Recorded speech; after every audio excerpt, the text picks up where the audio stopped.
Doctor की बात सुनकर अभिजीत और निर्मला घबरा जाते हैं। अभिजीत समझ जाता है कि उसका बच्चा अब इस दुनिया में नहीं रहा।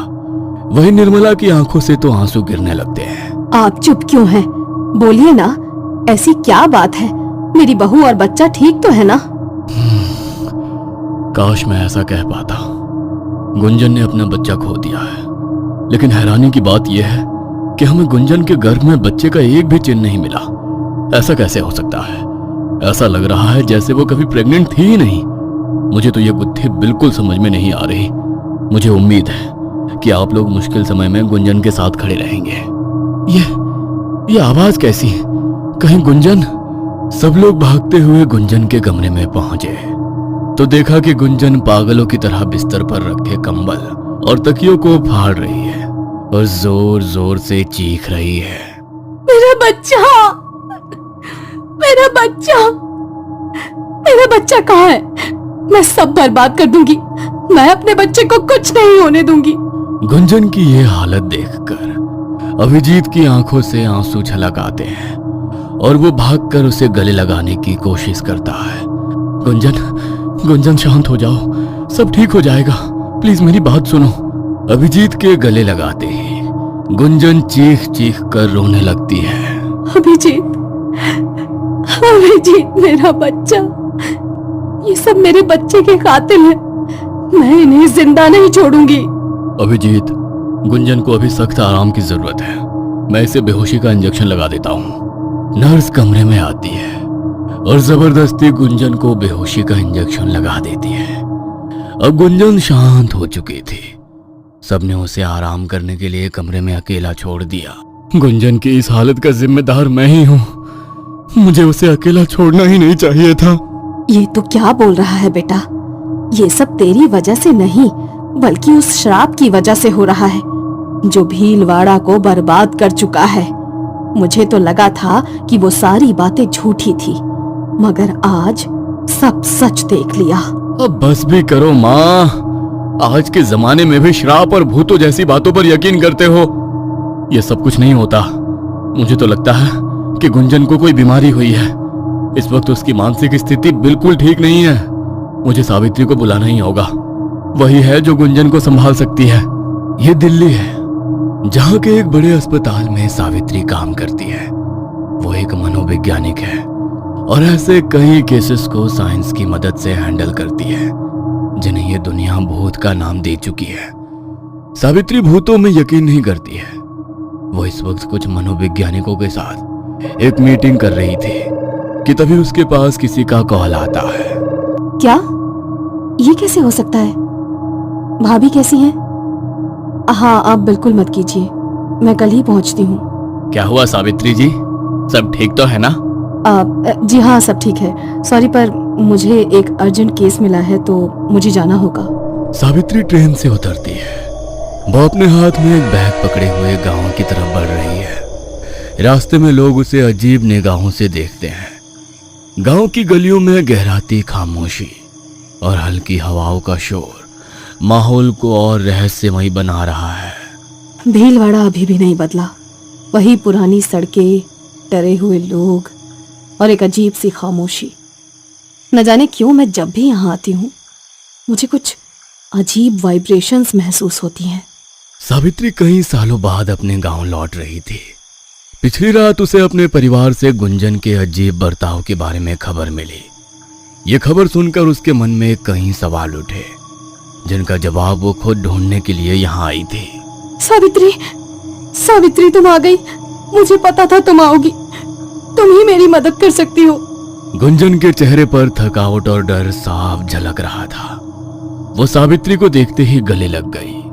गुंजन, सब ठीक है, तुम बिल्कुल फिक्र मत करो, मैं सब ठीक कर दूंगी। लेकिन तुम इतनी डरी हुई क्यों लग रही हो? बात क्या है? वो बच्चा, वो मुझे हर जगह दिखता है। कभी वो मेरा पल्लू पकड़कर मेरे पीछे पीछे चलता है तो कभी इसी दरवाजे के पास खड़े होकर माँ माँ चिल्लाता है। उसी ने और मेरा बच्चा, मेरा बच्चा। गुंजन, होश में आओ। यहाँ कोई बच्चा नहीं है। गुंजन, होश में आओ, यहाँ कोई बच्चा नहीं है। सावित्री गुंजन को पकड़कर जोर से हिला देती है और गुंजन का वहम टूट जाता है। ये इतनी तेज हवाओं का झोंका क्यों चलने लगा? खैर गुंजन, चलो अंदर चलते हैं। माँ, माँ, सावित्री, मेरी लाडो, तू कैसी है बेटा? मैं ठीक हूँ माँ, मगर भाभी का ये हाल कब से है? 15 दिन हो गए हैं। कभी अचानक चीख पड़ती है, कभी कहती है कोई उसे बुला रहा है। डॉक्टर को दिखाने की सोची थी, लेकिन हमें लगा सब ठीक हो जाएगा, मगर इसकी हालत तो दिन ब दिन बिगड़ती ही जा रही है। भाई कहाँ है? कहीं नजर नहीं आ रहे। अभिजीत, वो बेचारा हर वैद्य और डॉक्टर के चक्कर काट रहा है। उसके गले से तो रोटी तक नहीं उतरती है। तभी तो तुझे बुलाया है, ताकि तू इसे ठीक कर सके। निर्मला की बातें सुनकर सावित्री की चिंता और बढ़ गई। उसने घर का मुआयना लेने का फैसला लिया। वो बहुत थक गई थी, इसलिए थोड़ा आराम करना चाहती थी। मैं भी कितनी पागल हूँ। पूरे 1 साल बाद मेरी लाडो घर वापस आई है और मैंने उसे खाने तक भी नहीं पूछा।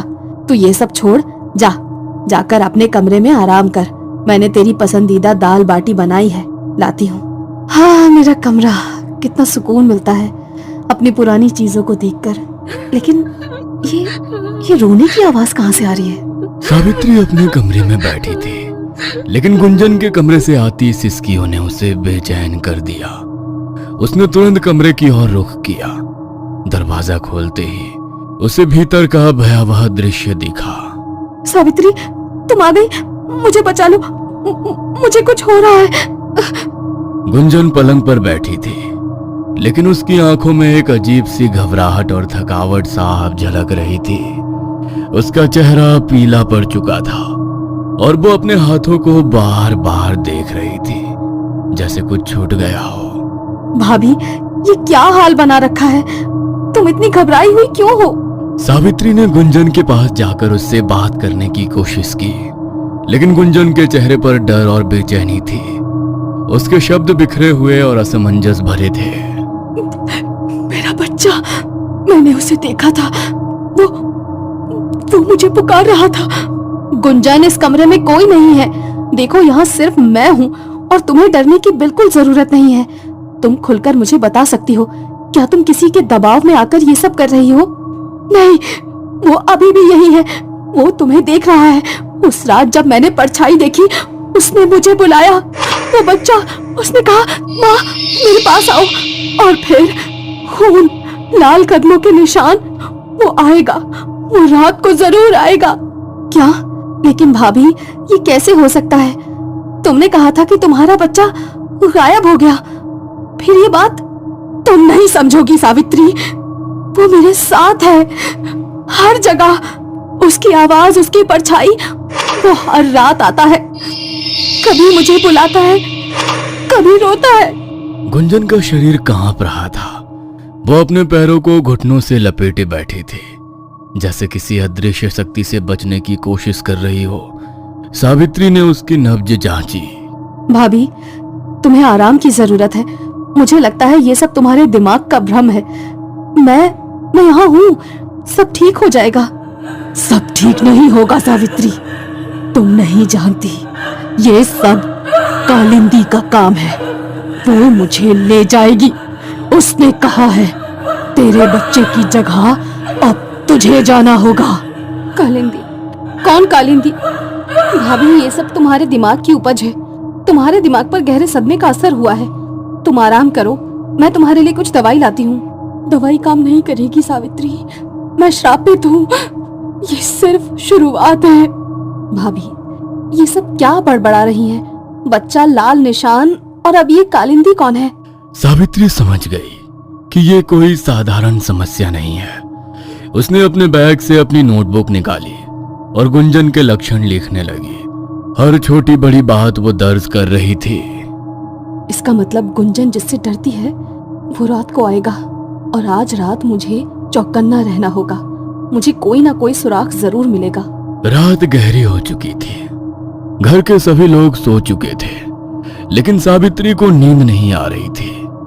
सावित्री कमरे में अपने नोटबुक में लिख रही है, लेकिन हवाओं की गूंज और हल्की फुसफुसाहटों ने माहौल को भयानक बना दिया था कि तभी अचानक खिड़की पर दस्तक हुई। ये आवाजें, इतनी देर रात खिड़की पर कौन हो सकता है? कौन है? सावित्री ने खिड़की की ओर देखा, लेकिन कुछ नहीं दिखा। उसने खिड़की के पास जाकर बाहर झांका।